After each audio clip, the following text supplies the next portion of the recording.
La première histoire, c'est celle de Thomas, un garçon ordinaire de 8 ans qui est fils unique. Juliette, sa mère, a toujours entretenu de très mauvaises relations avec ses parents, ce qui fait que Thomas n'a encore jamais rencontré sa grand-mère, vu que son grand-père est décédé avant sa naissance. Sauf qu'en grandissant, Thomas il se met à insister de plus en plus auprès de sa mère pour rencontrer sa mamie. Juliette va alors reprendre contact avec elle pour lui proposer de passer du temps avec Thomas, et évidemment, sa grand-mère accepte de le garder le temps d'un week-end.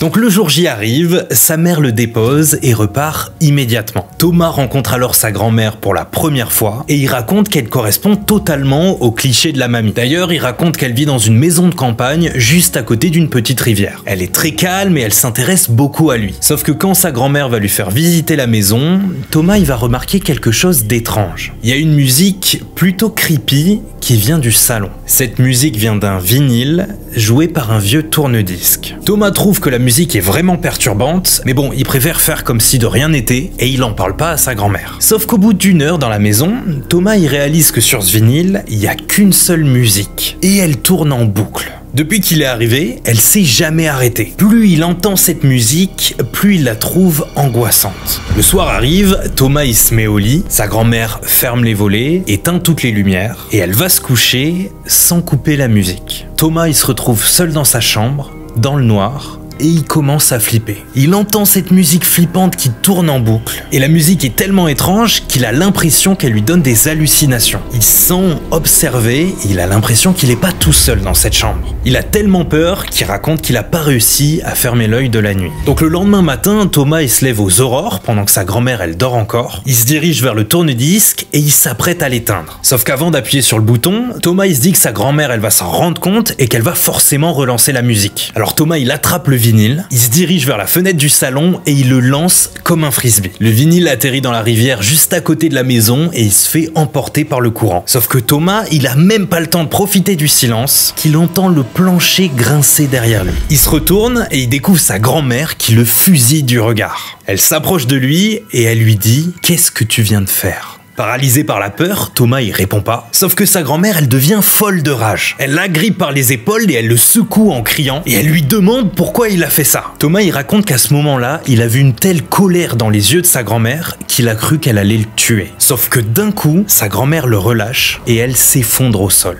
Thomas comprend pas ce qui se passe, il reste là à la regarder impuissant et sa grand-mère est morte sous ses yeux. Trop choqué pour appeler à l'aide, il attend seul pendant 4 heures face au corps de sa grand-mère, sans vie, les yeux ouverts. En fin d'après-midi, sa mère arrive enfin, elle découvre la scène d'horreur et elle met immédiatement Thomas à l'écart dans sa voiture, choquée. Elle va ensuite appeler les pompiers qui vont déclarer que la grand-mère de Thomas est morte d'une crise cardiaque foudroyante. Je vous laisse imaginer l'angoisse de la scène. Aujourd'hui, en 2024, Thomas il a maintenant 18 ans. Et au moment où il raconte cette histoire, il précise qu'il vit avec la culpabilité d'avoir causé la mort de sa grand-mère. Pour lui, la musique de ce vinyle, elle avait une emprise sur sa mamie et il n'a jamais réussi à l'expliquer. Et depuis ce jour-là, il est toujours hanté par cette musique qu'il entend souvent dans ses cauchemars. Et cette musique, elle l'a tellement marqué qu'aujourd'hui Thomas il est devenu musicien dans le but de recréer la musique en espérant que ça l'aide à passer à autre chose. Et en plus de son récit, Thomas il a partagé sa composition qui pour lui est extrêmement proche de la musique qu'il a entendue sur le vinyle de sa grand-mère. Et la voici.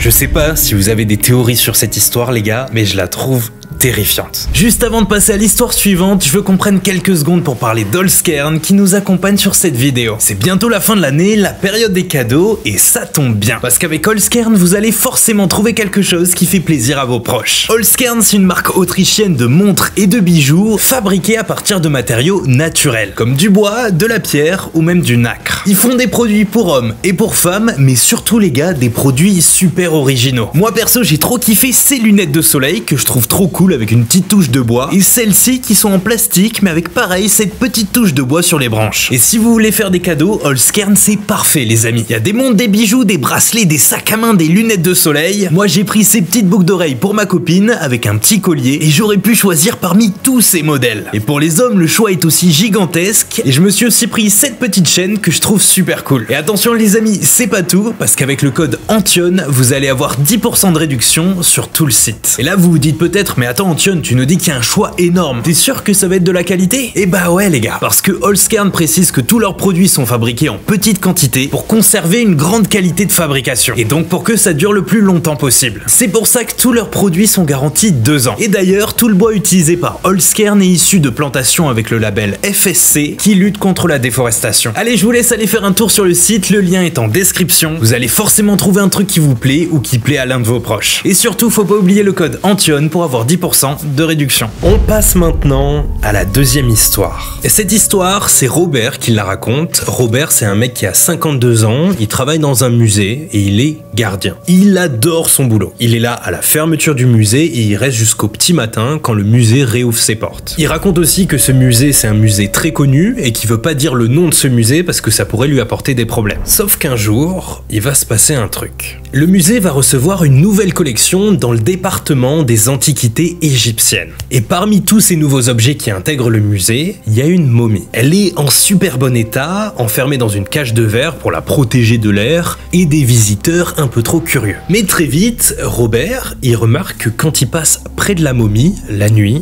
il se sent pas très bien. Il a un peu du mal à mettre des mots sur ce qu'il ressent, mais il ressent un peu comme une boule au ventre, tu vois, un truc qui passe pas. Vraiment, quand il est dans le secteur de cette momie la nuit, il se sent pas super bien. Au début, il se dit que c'est parce qu'elle est super flippante, surtout la nuit, mais petit à petit, il va commencer à changer d'avis. Parce que plus les jours passent, plus cette sensation grandit. Et quelques jours plus tard, pendant la journée, il y a même des visiteurs qui ont commencé à dire qu'ils se sentent pas bien face à la momie.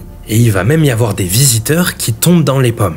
Il y en a d'autres qui vomissent après être passés dans l'endroit où est la momie. Et en quelques jours, c'est arrivé environ à une dizaine de personnes. Mais assez vite, Robert y raconte que la direction du musée, elle va faire passer un communiqué. D'après eux, tout ça, ça vient de l'endroit où est exposée la momie. Il est plutôt exigu, et ce qui fait qu'avec la foule, ça crée de la chaleur et ça fait que les gens se sentent pas bien. Sauf que Robert, lui, il vient la nuit dans le musée. Il y a personne.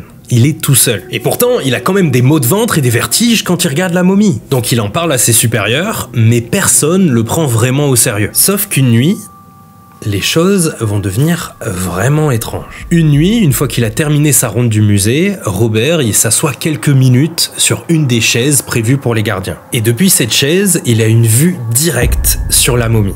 Il la fixe du regard pendant quelques instants, et là, d'un coup, il va voir la tête de la momie bouger pour le fixer dans les yeux.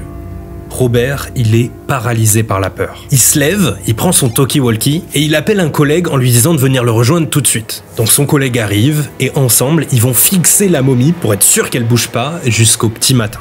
Le lendemain matin, Robert, il est un peu perturbé, il se dit « Mais attends, est-ce que j'ai rêvé ou est-ce que cette momie a vraiment bougé et est-ce qu'elle m'a regardé ?» Il raconte au conservateur du musée ce qui s'est passé et ils viennent tous inspecter la momie. Il la compare aux différentes photos qui ont été prises quand elle a été placée dans sa cage et devinez quoi? Il remarque que sa tête a bougé de plusieurs centimètres. Donc Robert, il est pas fou, la momie, elle a bien bougé, tout le monde est d'accord là-dessus, sauf que les conservateurs du musée, ils ont une réponse tout à fait logique. Pour eux, ça viendrait d'un affaissement de la nuque de la momie qui est très fragile parce qu'elle date de plusieurs milliers d'années. Robert, lui, il est pas du tout convaincu par cette histoire. Comment ça, la momie, elle a plusieurs milliers d'années et elle se met à bouger au moment où il la regarde? J'avoue que c'est quand même bizarre. Mais à ce moment-là, Robert, il le sait pas encore. Mais il venait de vivre sa dernière journée de travail dans le musée. En fait, le lendemain de cette histoire, Robert, il avait rendez-vous pour une visite médicale de contrôle. Et là-bas, un médecin lui a diagnostiqué un cancer. Robert a dû arrêter de travailler pour se consacrer à sa chimiothérapie. Mais d'après lui, et d'après ce qu'il raconte, c'est ce soir-là,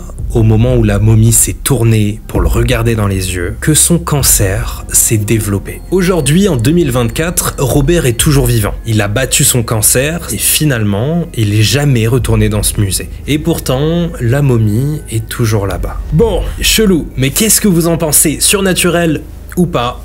je vous laisse décider. On arrive à notre dernière histoire les amis, et je crois que c'est ma préférée. Accrochez-vous. C'est l'histoire de Veronica. C'est une américaine qui aujourd'hui en 2024 a plus de 60 ans, mais l'histoire qu'elle raconte s'est passée dans les années 80 quand elle avait 21 ans. Veronica, c'est une énorme fan de moto. Et le jour où elle a eu 21 ans, elle s'est offert une énorme bécane et elle a décidé qu'elle allait faire un gros road trip, qu'elle allait partir du Texas, d'où elle est originaire, pour aller jusqu'en Californie. En tout, elle raconte qu'elle en a pour environ 5 jours de trajet. Mais vous imaginez bien que si je vous raconte ça, c'est qu'il y a eu un petit souci. Les premiers jours du road trip se passent nickel, mais à partir de la 3e nuit, les choses vont commencer à se gâter. Ce soir-là, Veronica, elle s'arrête dans une petite ville. C'est un peu paumé, il n'y a pas grand-chose à faire. Il fait déjà nuit quand elle s'arrête et elle se rend à l'hôtel que lui a conseillé son père. Mais problème, l'hôtel, il est complet. En fait, il y a une entreprise qui fait un séminaire et qui a réservé toutes les chambres de l'hôtel. Il y a juste un motel un peu plus loin vers la sortie de la ville où il reste sûrement encore des places. Veronica se rend sur place et elle a un peu le seum parce que le motel, vraiment, il est miteux. C'est horrible. Un peu comme le clown motel où j'ai été. Quand elle arrive, le réceptionniste, déjà, il est trop louche. C'est un mec tout mou, on dirait il est un peu défoncé. Il traîne des pieds. Il met 15 ans à lui donner la clé de sa chambre, mais bon, elle a pris sa décision, elle reste ici. Sauf que c'est en arrivant vers sa chambre que les choses vont commencer à être bizarres. Elle est sur le point d'entrer dans sa chambre, donc elle est à l'extérieur, et là, elle croise un homme. Au début, il est sympa, il lui demande ce qu'elle fait là, elle lui répond qu'elle fait un road trip, et ça l'intéresse un petit peu, donc il commence à parler. Sauf que rapidement, Veronica, elle est un peu saoulée parce que le mec, il commence à la draguer, de façon un peu lourde. Il lui sort des phrases carrément clichés comme « Qu'est-ce qu'une jolie fille comme toi fait dans un motel aussi pourri ?» Donc Veronica, elle essaye de mettre fin à la conversation et lui faire comprendre qu'elle est pas intéressée. Mais là, il sort la question qui fâche et qui fait froid dans le dos. Il lui dit « Est-ce que t'es toute seule ce soir ?» Et Veronica, elle est pas débile du tout, elle sait que ça peut être dangereux de dire oui. Donc elle ment. Elle dit qu'elle est avec son frère, mais qu'il va la rejoindre dans pas longtemps parce que là, il est à l'accueil en train de se faire un café. Le mec a l'air un peu déçu, il la regarde un moment, mais il finit par partir. Sauf que Veronica veut rentrer dans sa chambre, mais là, elle remarque que le mec, il rentre dans sa chambre à lui aussi, qui est juste à côté de la sienne. Le mec louche et Veronica dorment dans 2 chambres côte à côte. Bon, elle est pas super rassurée, mais elle se dit que, bon, si elle reste enfermée dans sa chambre, il n'y a pas grand chose à craindre. Donc elle tire le rideau de la fenêtre, elle se met dans le lit et elle se dit qu'elle veut juste dormir. Elle réfléchit un peu à tout ça, elle finit par s'endormir, mais pendant la nuit, elle est réveillée par des bruits. Elle entend quelqu'un en train de se diriger vers sa chambre. Et là, elle voit un homme derrière sa fenêtre en train d'essayer de regarder à l'intérieur de sa chambre. Immédiatement, elle est terrifiée, et je pense que tout le monde aurait été dans le même état. Et à cause du rideau, le pire, c'est qu'elle peut pas bien identifier son visage. Mais très vite, Veronica, elle reconnaît la carrure de l'homme à qui elle a parlé un peu plus tôt, et elle comprend que c'est le gars de la chambre d'à côté. Elle garde son calme et elle se dit qu'avec l'obscurité, le mec peut pas être sûr qu'elle est vraiment toute seule, vu qu'elle lui a dit qu'elle était avec son frère. Elle se dit qu'il va finir par partir, que c'est un mec super creepy, mais vas-y, elle peut rien faire. Donc elle attend un petit peu, et là, au lieu de partir, le mec il sort un appareil photo, il prend une photo et ça déclenche un énorme flash. Le problème, c'est que grâce au flash, ça a illuminé toute la chambre et il a pu voir que Veronica, elle est toute seule à l'intérieur. 2 secondes après le flash de l'appareil photo, elle entend le mec qui se remet à marcher et il se dirige vers la porte d'entrée. Il commence à essayer d'ouvrir la porte. Heureusement, elle a fermé la porte à clé et après quelques minutes, le mec finit par se décourager et il s'éloigne. Sauf que Veronica, elle se dit que c'est déjà trop bizarre, c'est trop grave d'avoir fait ça, c'est pas possible que le mec il en reste là. Il va revenir soit pour défoncer la porte, soit pour casser la fenêtre, mais elle le sent, il va revenir. Donc là, immédiatement, elle se met à réfléchir, elle se fait plein de scénarios dans la tête et elle se dit comment je peux me sortir de ce guet-apens. Logiquement, n'importe qui aurait fui à ce moment-là, mais vous allez voir, Veronica, elle a été bien plus intelligente que je l'aurais été, et moi, je me serais sûrement fait tuer. En fait, elle hésite à partir de sa chambre en courant, mais elle sait que ce mec, il est au courant qu'elle fait un road trip. Donc peut-être qu'il l'attend à côté de sa moto. Donc là, Veronica, elle va faire un move de fou, les gars. Elle ouvre la porte de sa chambre pour faire croire qu'elle est partie, sauf qu'elle sort pas de sa chambre. Elle se cache sous le lit. Mais si le mec revient, elle se dit que lui, il va voir la porte ouverte, il va se dire qu'elle s'est barrée. Donc elle attend quelques minutes. Et comme prévu, elle entend des bruits de pas, le mec est en train de revenir. Il entre doucement dans la chambre, et là, depuis sous le lit, Veronica, elle remarque que maintenant, il est armé d'un couteau. À ce moment-là, elle raconte qu'elle était persuadée qu'elle allait mourir. L'homme s'avance jusqu'à son sac, qui est posé au pied de son lit. Il se penche, et il se retrouve à quelques centimètres de la tête de Véronica et il commence à fouiller à l'intérieur de ses affaires. Et là, elle remarque qu'il est en train de renifler ses sous-vêtements. Véronica, elle retient son souffle le plus longtemps possible, et là, le mec, il finit par partir. Véronica, même si elle est saine et sauve pour l'instant, elle est trop terrifiée pour bouger, elle reste sous le lit, et elle raconte qu'elle est restée comme ça plusieurs heures. Et dès qu'il fait jour, au petit matin, elle se décide à sortir, elle reprend ses affaires, elle part en courant, elle retourne à sa moto, et elle quitte cet endroit sans perdre une seconde. Elle raconte qu'elle a roulé pendant 4 heures sans s'arrêter, tellement elle était terrifiée. Mais attention les amis, c'est pas fini. Parce que le plus terrifiant dans cette histoire, ça se passe quelques semaines plus tard. Véronica, elle est de retour chez elle, tout ça c'est qu'un mauvais souvenir. Un soir, elle allume la télé, et elle entend parler aux infos de l'arrestation d'un tueur en série qui a terrorisé la Californie, et qu'on surnomme le Night Stalker. Ce mec, c'est le mec à qui elle a parlé dans ce motel pourri, cette nuit-là, et qui est rentré dans sa chambre.